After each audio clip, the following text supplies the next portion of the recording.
ما حكم الجيلاتين من الذبح الحلال ومن الذبح غير الحلال ومن الخنزير؟ حكم استخدامه في بعض المأكولات والمطعومات. بسم الله والحمد لله والصلاة والسلام على رسول الله سيدنا محمد وعلى آله وصحبه ومن والاه، وبعد. فالجيلاتين له أحكام كثيرة ومتعددة، وأذكر لكم خلاصة القول. أولا، الجيلاتين من الحيوان المذكى، يعني المذبوح. الخلاصة: يجوز استخدام الجيلاتين المستخرج من المواد المباحة المذكاة تذكية شرعية، كالمستخرج من حيوان مأكول اللحم كالبقر والغنم ونحوهما.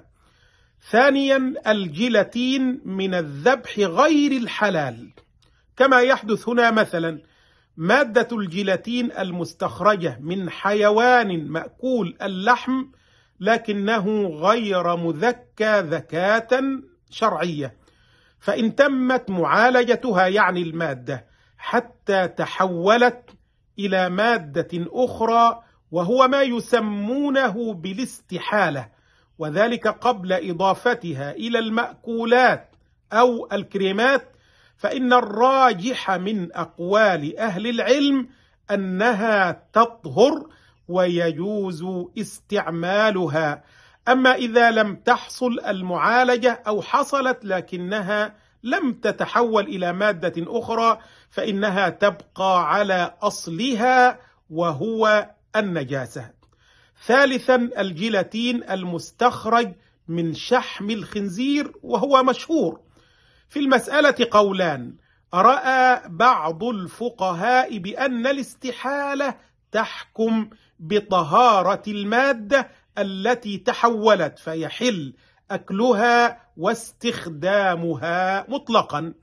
ورأى فريق آخر بأن شحم الخنزير لا يطهر بالاستحالة، وهنا الأحوط الترك عند الاشتباه، وهذا ما أميل إليه، لأنه من القواعد المعروفة عند أهل العلم: إذا اجتمع الحلال والحرام فيغلب أو يغلب الحرام في باب المطعومات.